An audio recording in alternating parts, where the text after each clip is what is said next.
다음 내용으로 좀 국민의힘 상황을 좀 살펴볼 텐데 주말 사이에서도 좀 긴박하게 장외에서 좀 움직인 것 같습니다. 집회가 있었다고 하는데 영상을 먼저 보도록 하겠습니다. 가자! 행동하자! 감사합니다. 민주주의를 지켰던 한동훈 대표를 제명시키겠다고 합니다. 불법 제명!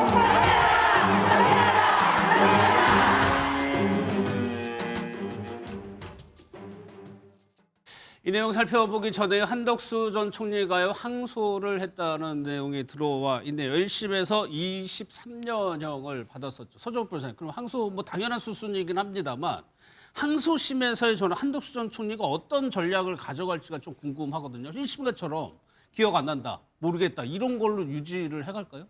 아마 근데 그 본인은 계엄에 대해서 강국하게 그 반대를 했다. 예. 윤석열 대통령도 그렇게 정언했잖아요. 따라서 그 내란 중요 임무 종사가 될 수가 없는 게 계엄을 사전에 몰랐고 예. 저기 국무회의 과정에 계엄을 내가 반대를 했다. 뭐 이런 식으로 아마 전략 가져갈 거고요. 그 위정 부분 인정할 거예요.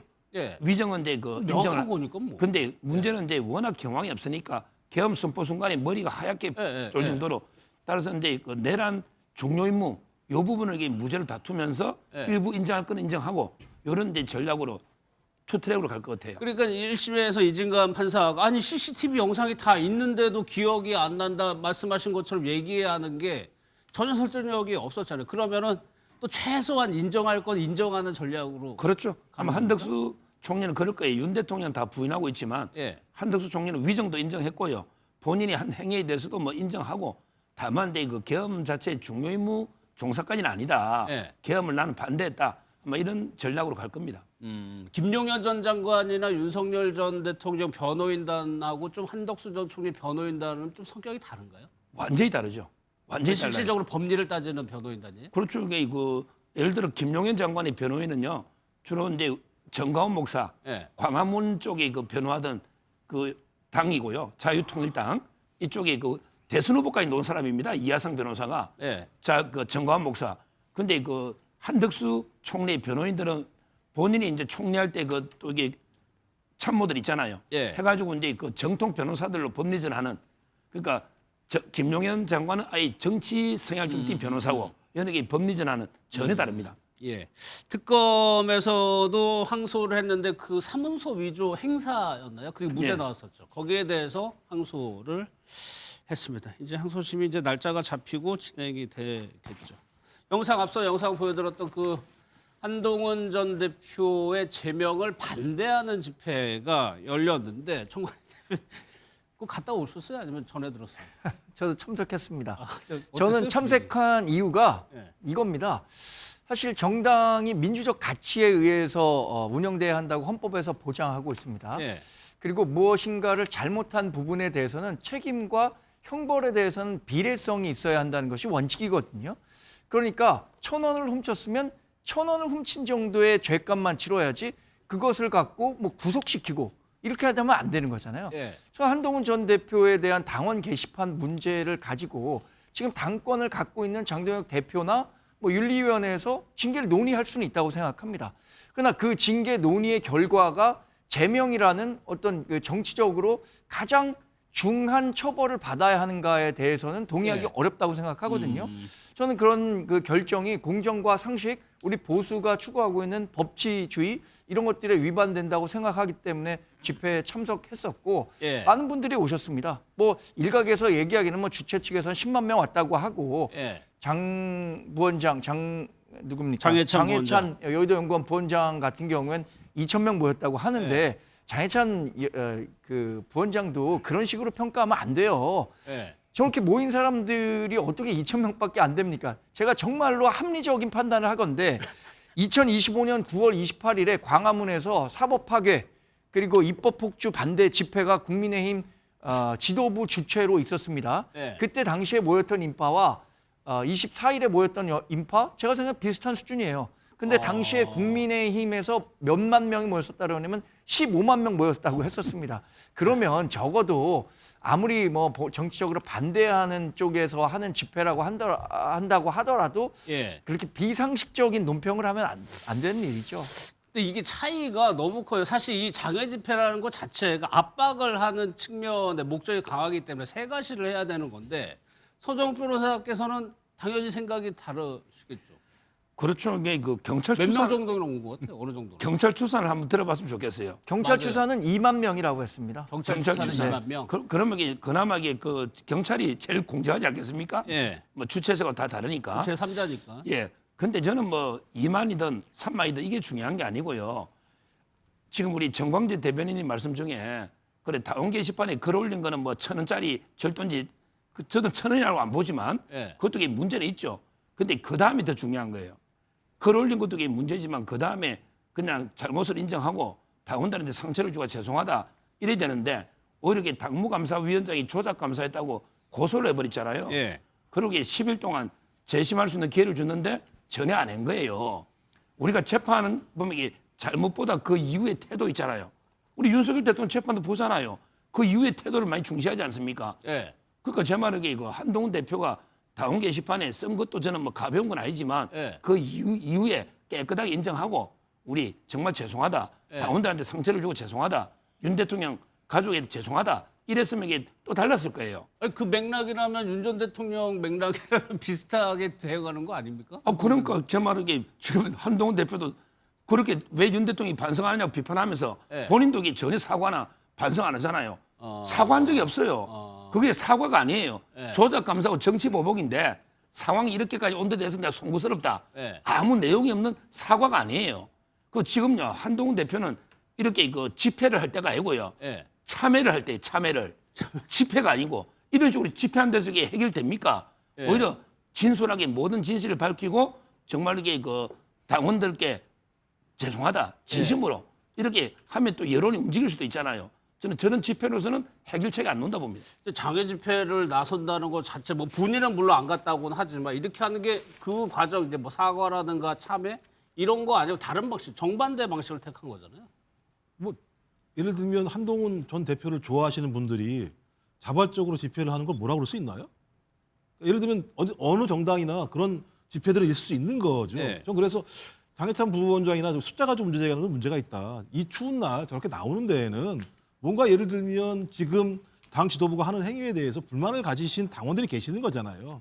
네. 민주당 같은 경우도 당원 주권 시대를 얘기하는 것처럼 저런 당원들이 뭐 장해찬 부원장마다 2,000명이든 아니 2만 명이든 10만 명이든 당이 지금 하고 있는 행위에 대해서 반대하는 사람이 있구나. 그렇다면 이것도 수용해야 되는 측면들이 분명히 있는 거죠. 그리고 또 하나는 계속 제가 이제 한동훈 전 대표를 옹호할 생각은 별로 많지 않습니다만 예. 아니 한동훈 전 대표가 그런 행위를 했다고 치더라도 예를 들면 그걸 제명을 시키고 난 다음에 야 제명이 됐으니까 와서 고개를 숙이든 해 이렇게 얘기를 하는 것이 당 지도부가 할 일인가? 오히려 어떻게 문제를 풀 것인가에 대한 대안들을 줘야 되는데 예. 일단 거기 막다른 골목으로 모은 거나 마찬가지 상황이잖아요. 그럼 이 상황에서 고개 숙이면 봐줄 겁니까?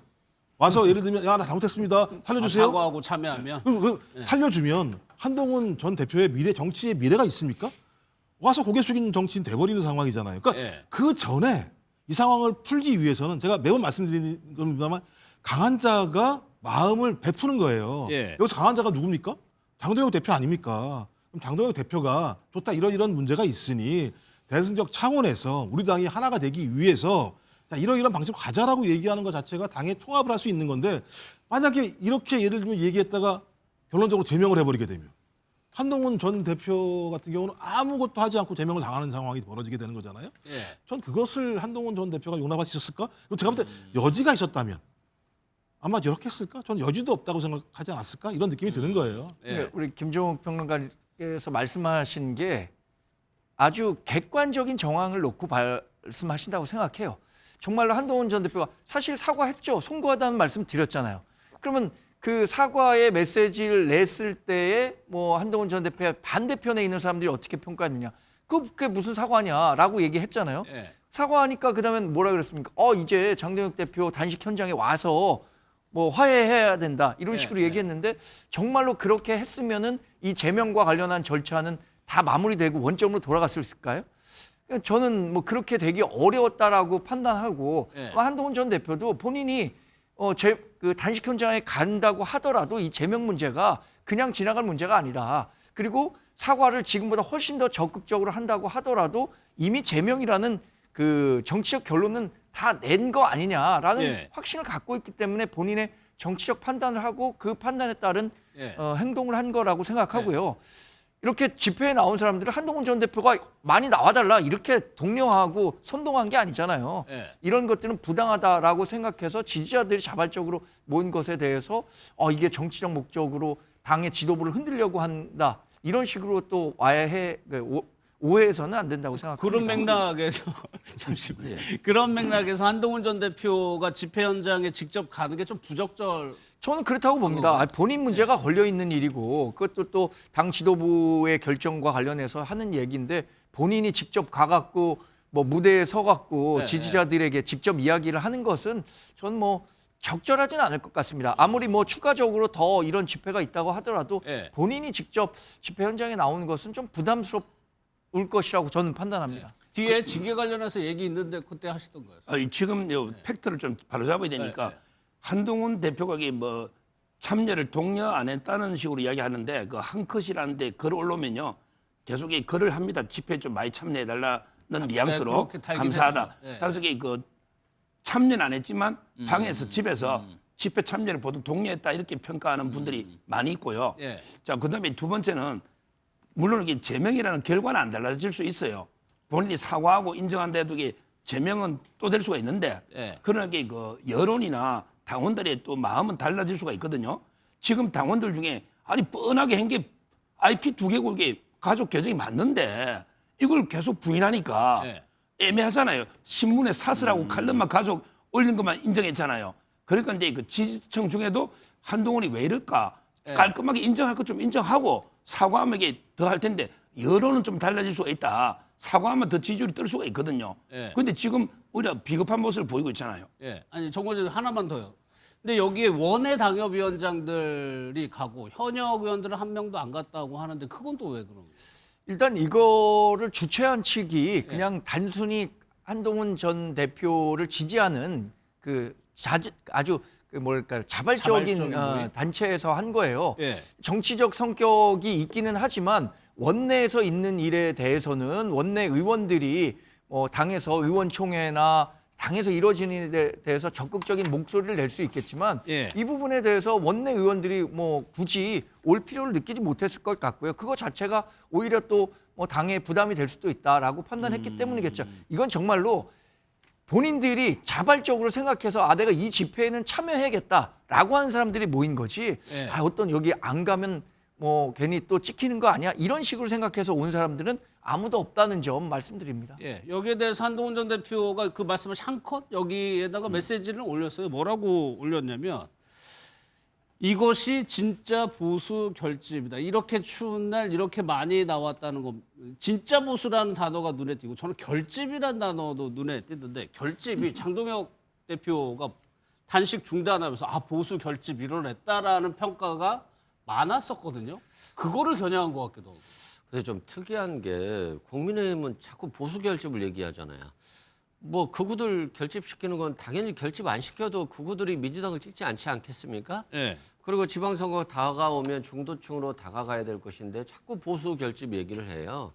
그래서 좀 부족한 정당이다 이런 생각이 들고요.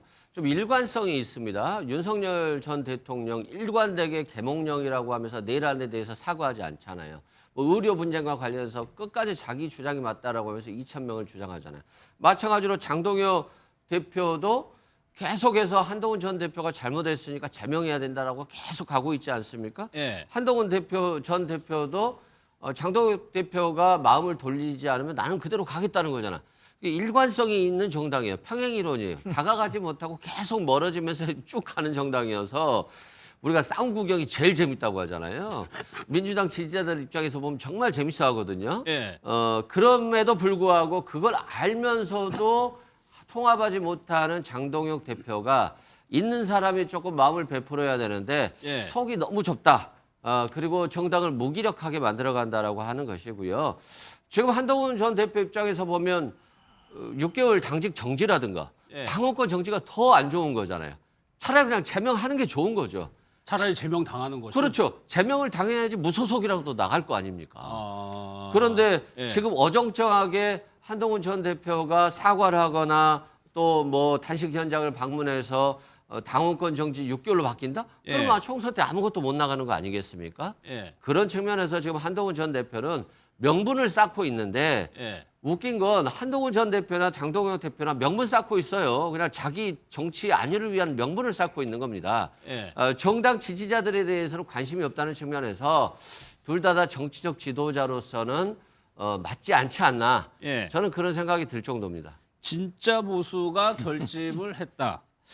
이게 장동혁 대표를 겨냥한 거 아니냐는 해석인데 장동혁 대표 퇴원을 했어요. 그러면은 급한 치료는 일단 마무리가 된 거고 통원 치료를 통해서 추가적인 치료를 한 다음에 당무의 복귀 시점이 수석부에서 조금 빨라질 수도 있는 겁니까? 그렇죠. 본인이 이제 그 병원에서도요 당무를 꼼꼼하게 챙기고 있더라고요. 아 병원에서도? 예, 이번 병원에서도. 그러니까 제가 이제 그 저번 주에 방송에서 29일이 디데이다. 예. 29일 날 목요일 날 아마 제명이 나오지 않겠냐. 제가 저번 주부터 계속 이야기를 예측을 했고요. 예. 아마 이게 저는 뭐 오래 끌지는 않을 거예요. 안철수 의원도 이렇게 어떤 결론이든 초속하게 내리라는 말은 초속하게 제명하라는 뜻이거든요. 예. 지도부의 구성을 보면요 압도적입니다. 이번에 지명직 최고위원으로 조광한 남양시장도 반한동훈이거든요. 예. 기존의 선출직 말할 것도 없고요. 따라서 저는 뭐 제명은 이게 불가피하고 그게 목요일쯤 되지 않을까 이렇게 예상하고요. 예. 여기서 하나만 진짜 보수, 가짜 보수 하는데요. 한동훈 전 대표가 이게 평생 검사하다가 정치한 지 얼마 안 됐거든요. 예. 근데 본인이 뭐 보수 진보 하는데 본인이 뭐라 했냐면 옛날에 문재인 정권 때 우리 그 박근혜 이명박 대통령 잡아 열 때 있죠. 그때가 자기 인생의 화양 연화다. 내 인생의 황금기였다. 이렇게 이야기했어요. 아 그런 말이었어요. 예. 한동훈 전 대표가 잡아연 보수 대통령이 이명박, 그다음에 박근혜, 그다음에 윤석열 대통령까지 다 잡아였어요. 보수가 배출한 대통령 윤 전 대통령까지? 잡아연 거죠. 본인이 탄핵하기에 찬성하고 저는 그렇게 봅니다. 탄핵이 안 되면 이게 그렇게 되겠습니까? 그렇잖아요. 예. 따라서 이게 저는 본인이 무슨 근거로 진짜 보수라고 하는지 예. 제가 그러면 가짜 보수인지 본인이 보수인지부터 일단 검사만 하다가 이념이에요. 예. 저는 도저히 저 말에 동의하기 어려워요. 그러니까 저는 선 평생 변호사님 보수예요. 말대로라면 한동훈 전 대표가 박근혜 전 대통령을 집어넣었다. 수사했죠. 그런 박 전 대통령이 와서 장동혁 대표의 손을 잡았다. 그렇죠. 이렇게 되는 거네요. 그러니까 박 대통령하고 장동희 대표가 굳건하게 연대가 돼 있는 거고요. 지금 현재 지금 보수의 그 윤석열, 박근혜, 이명박 대통령 다 이게 장동희 체제를 지지하고 있습니다. 그리고 한동훈 전 대표 다 수상이 맞잖아요. 이명박 대통령 직접 수사했고 예. 박근혜 대통령 특검도 했고 이번에 윤석열 대통령은 탄핵 찬성으로 다 이게 특검 통과시켰잖아요. 근데 왜 진짜 보수인지 이해가 안 돼요.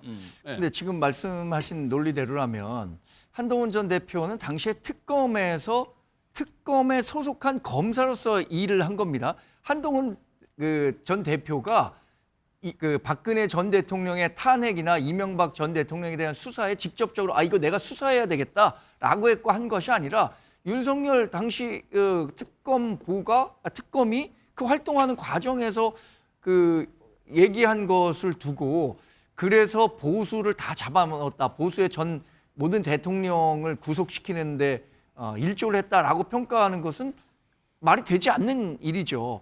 저는 진짜 보수와 가짜 보수가 사실 하나인데 어떤 거냐면 과거에 잘 된 것들을 지키면서 조금씩 사회를 발전시켜 나가자. 이게 보수의 절대 가치 아니에요? 그런데 지금의 보수라는 것들이 과거로 다시 회귀해서 윤석열 전 대통령 지키자. 이런 식으로 얘기하는 것은 진짜 보수라고 말할 수 없는 거죠. 그런 부분을 빗대서 그것이 진짜 보수가 아니라 지금 이렇게 중도 외연을 확장하고 민주당과 이재명 대통령의 폭주에 견제할 수 있는 사람, 이런 사람들을 보수의 영역으로 진짜 보수라고 표현한 거지. 말꼬투리 하나하나 잡아갖고 그것을 뭐 그러면 나는 가짜 보수냐 이렇게 얘기하면 그건 논란이 계속 논란을 위한 논란을 만드는 격이죠. 알겠습니다. 장동혁 대표가 이제 말씀드린 것처럼 당무 복귀가 조금 빨라지는 것 같습니다. 그럼 제일 먼저 뭐 언론에서 가장 관심을 가질 게 한동훈 전 대표 제명 문제인데 당 지도부 분위기하고요. 다른 의원들 일부 의원들 생각이 많이 다릅니다. 한번 들어보겠습니다. 한동훈 대표 제명과 관련된 징계권은 올라오지 않았고요. 대표님이 언제 복귀하실지 모르겠지만 복귀하시더라도 바로 그 안건이 상정될지 여부도 불확실합니다. 다만 지난 주말에 있었던 일부 한동훈 지지 세력들의 집회에 대해서는 우려의 목소리가 나왔습니다. 당의 기강을 해치는 발언들에 대한 우려의 목소리가 나왔었고요. 이 부분에 대한 적절한 조치가 필요하지 않느냐라는 그런 이야기도 있었습니다. 한동훈 대표의 지지층의 목소리뿐만이 아니라 의원들 상당수가 이에 대해서 반대 입장을 공개 내지는 비공개적으로 천명을 하고 있는 상황 속에서 장동혁 대표가 제명을 쉽게 결정할 수 있는 문제는 아니라고 봅니다. 저는 이 문제를 좀 한 발 후퇴하지 않을까 저는 이렇게 생각을 하는데 한동훈 대표도 물론 이게 뭐 100% 만족할 사과는 아니지만 사과를 했거든요. 그러니까 장동혁 대표도 그러면 저건 사과 아니니까 그대로 제명하겠습니다. 징계하겠습니다. 하기는 어려울 거라고 보는 거죠. 이제 달력을 저희가 한번 보면 오늘이 26일이죠. 최고위가 있었는데 뭐 당연히 이제 안건 상정이 안 됐고 이제 목요일에 또 최고위가 있는데 이때 아마 결론이 날 것 같다고 서정욱 변호사님 예상하시는 거예요? 아니면 전해 들은 거예요? 계속 뭐 취재도 하고 제가 저번 주부터 예상을 들어보니까 26일은요 대표가 참여 못하기 때문에 연기하고 29일이 디데이라고 계속 그러더라고요. 네. 그래서 제가 여러 명 들은 거죠 최고위원들. 제가 생각하기에 우리 서정욱 변호사의 코치를 받고 계신 것 같아요. 근데 실제로 언론 보도 지난번에 한밤에 그 한동훈 전 대표에 대한 긴급 제명 이것을 최초 보도한 기자가 오늘 또 어떤 보도를 했냐면 29일에 한동훈 전 대표에 대해서는 제명, 김종혁 전 최고에 대해서는 탈당 권유. 이 탈당 권유도 사실 제명과 관련 제명과 단독 보도가 같은 수준의 징계인데 29일에 할 가능성이 크다 이렇게 보도를 했고 저도 뭐 당내 분위기를 종합해 보니까 지금 장동혁 대표도 더 이상 물러설 곳은 없는 것 같아요. 이 단식 다 마쳤고 한동훈 전 대표에게 재심의 기회를 줬는데 왜 재심 응하지 않았느냐라는 절차적 정당성을 확보했기 때문에 여기서 이 결정을 다시 돌리기는 쉽지 않을 것 같고 29일이 현실적으로 뭐 그 결정을 내는 날이 되지 않을 것인가라고 보도도 됐고 저도 그렇게 파악하고 있습니다. 그러니까 오늘 최고위 비공개 회의에서 앞서 이제 브리핑 보셨지만 집회 참석해서 했던 발언들이 당의 기강을 해친다. 그러니까 징계가 필요하다는 의견들이 나왔고 거기에 대해서 이의를 제기한 사람이 아무도 없었다. 그러니까 한동훈 전 대표 제명에서 하나 더 나가는 거잖아요, 지금. 그래서 이제 그 김종혁 최고가 원래는 2년이잖아요. 정지. 근데 지금 탈당 권유 의견도 높아진 거죠, 그러면? 그렇죠. 그분이 그 윤리위원장 기피 신청했는데 그게 기각됐지 않습니까? 이런 식으로 계속 윤리위를 공개하고 있으니 수위가 높아가고요. 그다음에 그 박상수 변호사 이제 그 김종혁 의원 두 명이 주도한 집회거든요. 앞으로 이게 어떤 논의가 또 있을지 모르겠고 당의 그 민주화해가 당을 민주적으로 운영하는 거하고요. 그다음에 기강을 세우는 거는 전혀 다른 차원의 문제예요. 기강이 무너져 버리면 그런 당은 존재할 가치가 없는 당이다. 따라서 이게 그 아마 현역들이 다 빠졌잖아요.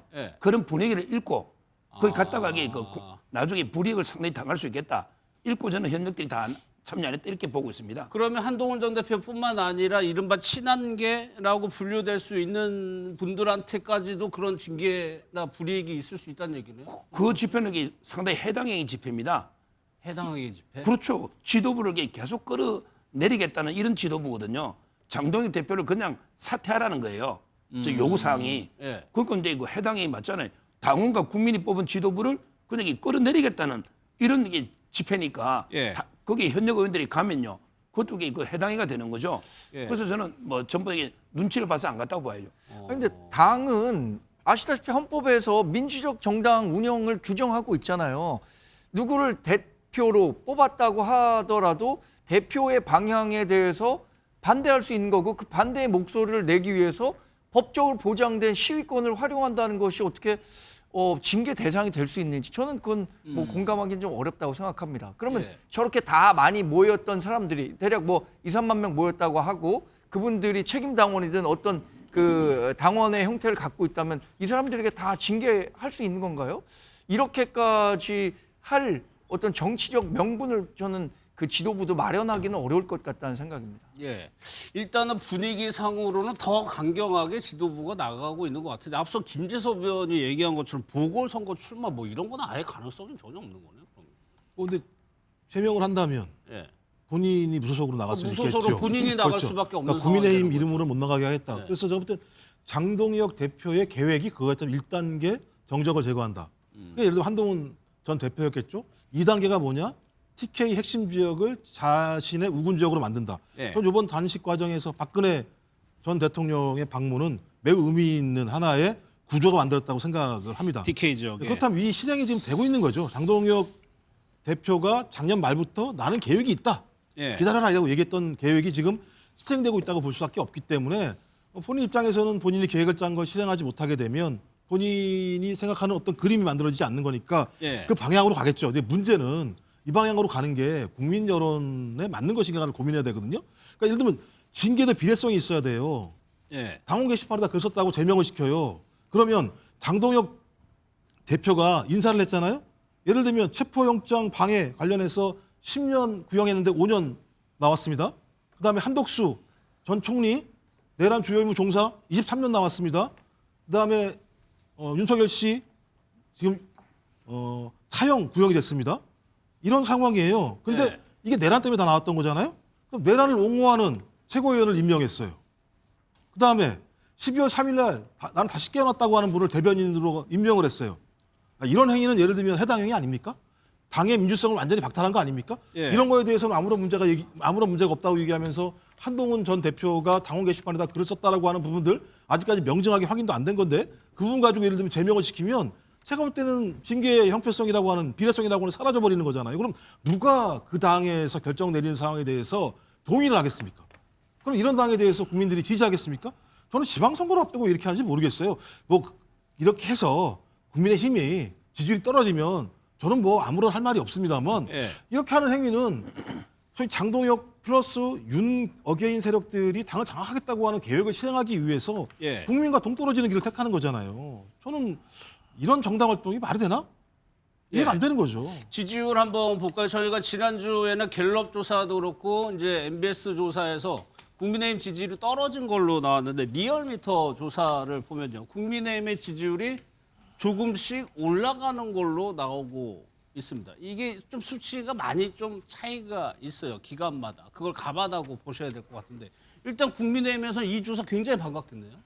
저는 이제 그 시점에 따라 ARS가 정확하냐, 예. 아니면 이게 전화 면접이 정확하냐는요 시점에 따라 달리 봐야 돼요. 정권 초에는요, 정권 초에는 이게 제가 야당이잖아요. 국민의힘 지지하면 전화 오면 이제 무당파입니다. 아. 이렇게 대답해요. 왜? 야당이라는 게 부담스러워요, 우리 국민은. 정권 초에는. 근데 정권 말에 가면 당당하게 나 야당 국민의힘입니다. 따라서 이게 무당파가 2등이에요. 그러니까 민주당 1등, 무당파가 2등, 국민의힘이 3등이에요. 이거는 이게 무당파는 다 국민의힘이라고 대부분 봐야 돼요. 왜? 민주당 지지하는 사람들은 응답하거든요. 따라서 이게 갤럽이나 MBS는 그런 식으로 읽어야 되고 무당파가 대다수의 야당이다. 이렇게 보면 되고요. 오히려 이럴 때는 이게 ARS가 더 정확해요. 왜? 소신껏 내가 말해도 되거든요. 나는 국민의힘이다. 민주당이다. 이게 여론입니다. 지금 이게 여론은 이게 박빙이에요. 이게 여론이 왜? 소신껏 대답할 수 있잖아. ARS는 눈치 볼 필요가 없어요. 따라서 저는 여론조사 전문가들하고 어느 게 좋은지 논쟁이 많지만 시점에 따라 달리 봐야 되고 무당청의 의미를 잘 읽어야 된다. 이렇게 제가 보고요. 이렇게 추세를 봐요. 올라가잖아요. 이건 이게 뭐냐? 장동혁 대표의 단식 효과. 그러고 이거 한동훈 아마 이게 제명하면요 지지율이 더 올라갈 겁니다. 더 올라간다? 더 올라갑니다. 왜냐하면 이게 내려가질 않아요. 그럼 왜 그러냐? 더 이게 결집이 되거든요. 답변 한번 보십시오. 이 추세를 한번 보시라고요. 제명하고 나면 이게 그 다음 주에 리얼미터 한번 보세요. 저는 이게 추세가 더 올라간다. 이렇게 봅니다. 그러니까 저희가 조사를 다양하게 보여드리고 있습니다. 과거에 지금은 최고위원이 된 김민수 최고위원이 국민의힘 대변인 시절에 아마도 MBN 방송에 나와서 이준석 당시에는 이제 전 대표죠. 전 대표 제명하면 국민의힘 지지율이 5%는 오를 것이다. 정확한 수치는 모르겠습니다만 훨씬 더 오를 것이다 라고 얘기를 했었는데 실제로 이준석 대표 제명한 후에 치러진 총선에서 우리가 총선 이겼습니까? 저는 그렇게 뺄셈의 정치를 해갖고는 보수 가뜩이나 지금 우리 사회에 비주류로 전락한 상태에서 승리하기 어렵다고 생각합니다. 예. 일정 부분 뭐 서 변호사께서 말씀하신 부분에 대해서는 동의하는 것도 있어요. 정권 초반에 전화 면접보다는 ARS에 그 국민의힘 지지자들이 적극적으로 응할 수 있다? 공감합니다. 그런데 그렇다고 해서 나온 지금의 지지율, 국민의힘이 만족해갖고 이번 지방선거에서 이길 수 있는 성적표입니까? 여전히 오차 범위 내에서 지고 있는 거 아니에요? 민주당 이재명 대통령 우리 국민의힘 계속 못한다. 뭐 이해훈 후보자의 낙마라든가 민주당에 있었던 공천원금 게이트라든가 다양한 악재들 쌓이고 있는데 그러면 지금 오차 범위 내로 국민의힘이 접어들었다고 해서 이 정도 성적에 안주해서 우리가 지방선거 치러야 된다라고 하면 동의할 수 있겠습니까?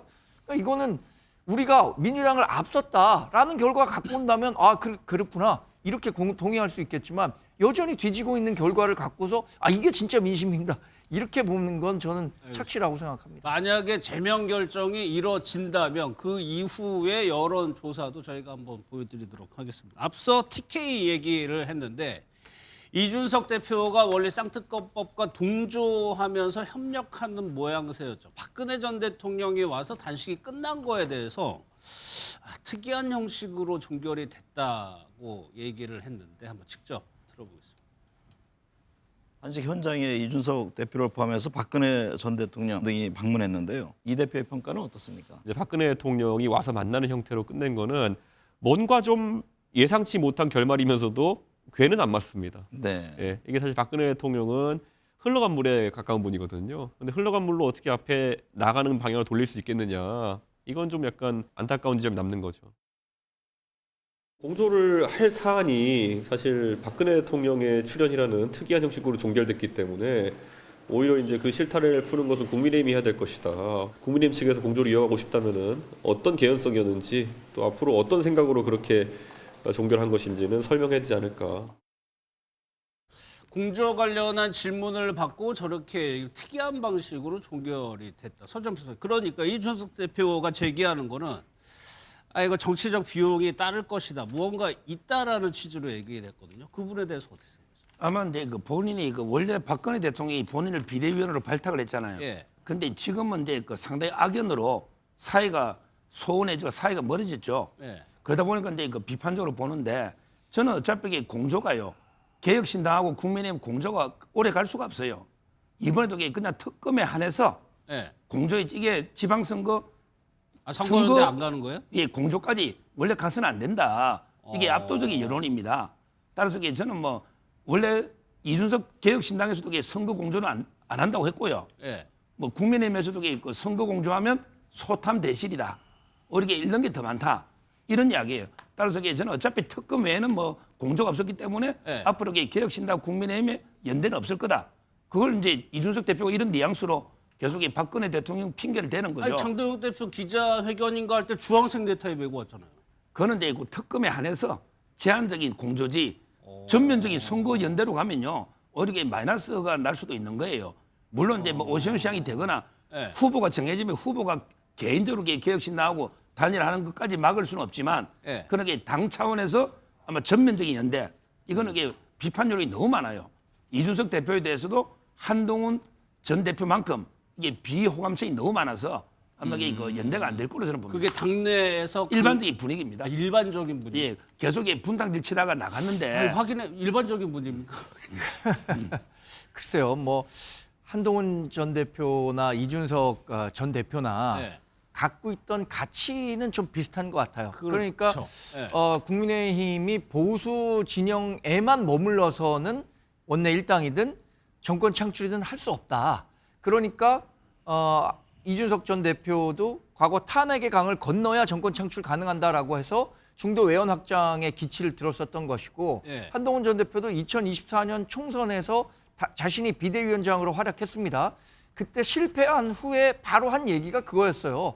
수도권에서 이길 수 없는 정당으로는 뭐든 할 수 없다. 그러니까 수도권에서 이기기 위한 정당을 만들려면 중도 외연의 가치를 갖고 정치를 해야 한다라고 얘기를 했었던 건데 네. 두 사람이 지향하는 가치는 같은데 지금 장동혁 대표가 지향하는 가치는 결이 좀 다른 거죠. 그러니까 이준석 대표도 지금 당장 장동혁 대표랑 손 내밀고 이번 그 지방선거도 같이 치르자 이렇게 하기 어려울 겁니다. 저는 그 특검과 관련해서는 그 사안에 대해서 연대하겠다라는 방침은 있었겠지만 더 나아가서 선거연대까지 가기에는 장동혁 대표가 만들어준 공간이 너무 적다 이렇게 평가합니다. 장동혁 대표가 이준석 대표가 얘기했었던 윤석열 전 대통령과의 절연, 나아가 퇴출, 그리고 앞으로는 뭐 이 계엄과 관련해서는 정말 두말 않고 반성한다 이런 식의 메시지를 내지 않는 한 이준석 대표가 굳이 장동혁 대표 손 잡으려고 하겠습니까? 예. 소정 변호사께 하나 여쭤볼게요. 일각에서는 탄핵된 대통령이 와서 단식을 끝내는 상황, 그리고 TK라는 지역, 이것이 국민의힘 입장에서는 확장성이라고는 없는 선택지였잖아요. 이 부분에 대해서 그러면 선거를 앞두고 있는 상황에서 이 부분에 대한 뭐 지적이나 해석은 어떻게 생각하세요? 근데 그 보수 쪽에서는 이제 그 박 대통령 탄핵이 상당히 좀 억울하다. 지금 이게 뭐 드러난 게 뭐 있냐, 그 이후 재판 과정에 이런 여론이 압도적으로 많고요. 그리고 이게 윤 대통령 탄핵에 대해서도 좀 비판하는 부정분이, 그러니까 윤 대통령이든 박근혜 대통령이든 억울하게 탄핵당했다. 네. 이게 보수 쪽의 압도적인 여론이거든요. 근데 문제는 이제 그 물론 중도로 자꾸 확장만 생각하면 네. 아무래도 이게 좀 장애가 된다 이렇게 보는 분도 있는데, 네. 근데 지방선거는요 투표율이 50~60%예요. 네. 자, 그러면 이게 보수가요, 찐보수, 소위 뭐 극우라고 하는 보수가 한 30 되고 진보도 한 30 될 거예요. 이분들이 투표하는 거예요. 30대 30의 예, 싸움이다. 중도 40이 결정하는 게 아니에요. 그러니까 정청래 대표도 잘하고 있는 거예요. 그냥 강성 지지층 개딸만 보고 계속 밀어붙이잖아요. 사법 장악이든 뭐든 중도를 보고 정치하는 게 아니에요. 정청래 대표도 그거 잘하고 있는 거예요. 제가 볼 때 장동혁 대표도 확실한 게 강경 보수만 결집시키면 지방선거를 해볼 만한 거예요. 지금 어설프게 중도 잡는다고 신기로 쫓아서 뭐 이게 중도로 쫓아간다고 되는 게 아니고 집토끼가 잘 있으면 산에 있는 토끼가 요리 내려옵니다. 방향 보다가. 그 전략을 쓰고 있는 거예요. 저는 기존에 제가 가지고 있던 정치 공식이 조금 흔들리는 것 같아요. 이 부분에 대해서 어떻게 우리 생각하세요? 서정욱 변호사 같은 유튜버들이 조언을 잘 하시는 것 같아요. 장동혁 대표를 민주당 입장에서. 예, 계속 고립시켜가지고 다 파내라 이거죠. 한동훈 전 대표 파내고, 한동훈 전 대표 파내면 그 다음에 파낼 사람이 누구냐? 파낼 사람이 없으면 들어올 사람을 못 들어오게 하는 거죠. 이준석도 배신자라고 하잖아요. 고성국 씨나 뭐 전한길 씨가 이 사람 데려와봤자 도움도 안 된다는 거잖아요. 그럼 당연히 안 데려올 것이고, 그리고 지금 국민의힘이 민주당이라든가 이재명 정부와 견제와 균형을 이루어줘야 되는데 한동훈과 자꾸 싸워갖고 이기려고 그래요. 좀 특이한 정당이고, 쌍특검을 제시했을 때 아니 민주당이 통일교특검 받는다는 거잖아요. 근데 쌍특검 하자고 단식하는 분도 또 특이한 분이에요. 제가 이런 분 처음 본 것 같아요. 그리고 또 단식을 종결할 것 때는 막 뭐 여당과 싸우다가 끝까지 버티다가 단식을 종결하잖아요. 근데 박근혜 전 대통령 오니까 종결을 해요. 박근혜 전 대통령이 지금 단식과 무슨 상관이 있습니까? 뭐 박근혜 전 대통령이 쌍특검을 왜 안 받습니까 하면서 자신도 정치하겠다 이런 거 아니잖아요. 그냥 와가지고 종결하십시오. 네, 감사합니다 하고 종결한 거예요. 그래서 국민들 입장에서 굉장히 뜬금없는데, 문제는 박근혜 전 대통령도 탄핵된 사람이잖아요. 윤석열 전 대통령도 탄핵된 사람이고, 장동혁 대표는 탄핵된 전직 대통령들을 굉장히 좋아하시는 것 같아서 뭐 한동훈이라든가 이준석 전 대표를 못 품는 거, 그건 둘째 치고 누구를 품겠습니까? 품을 사람이 없잖아요. 그래서 국민의힘에 지금 굉장히 어려운 형국이 지속될 것 같고, 장동혁 대표도 국민의힘에서 내려올 날이 멀지 않지 않았나 이런 생각이 듭니다. 마지막으로 하나 정광재 대표께 지금 여쭤볼게요. 그 정치적 비용이라는 해석 과한 겁니까? 어떤 정치적 비용 그러니까 박근혜 말씀하시는 전 거죠? 대통령이 상경에서 단식을 중단한 거에 따른 정치적 비용을 지불해야 될 것이다. 전 뭐 그렇게 음모론적인 시각으로 보지는 않습니다. 박근혜 전 대통령이 장동혁 대표가 당 대표로서 정말 헌신하고 고생하고 있다라는 부분에 대해서, 그리고 명분 있는 좀 출구 전략을 찾지 못하고 있는데, 그 출구 전략이라는 것이 사실 민주당이 어떤 식으로는 특검에 응하고 뭐 대통령도 이런 식의 메시지를 내놓고 정무수석이 가서 만류하는 듯한 그런 거라도 있었어야 하는데, 전혀 그런 가능성은 없어 보이고, 그런 종합적인 것들을 고려해서 박근혜 전 대통령이 어려운 걸음을 했다고 생각하기 때문에 정치적 계산까지 제가 여기서 말씀드리지는 않겠습니다. 사실관계 하나만 교정을 하면 청와대 정무수석이 가겠다고 얘기했잖아요. 가겠다고 얘기했는데 오지 말아라. 그랬죠. 지금 왔는다. 근데 그 사이에 누가 왔냐? 박근혜 전 대통령이 온 거잖아요. 제가 볼 때는 계산된 방식이라고 저희 이해할 수밖에 없는 측면이 있는 거죠. 사실관계만 교정하려고 말씀드렸습니다. 알겠습니다.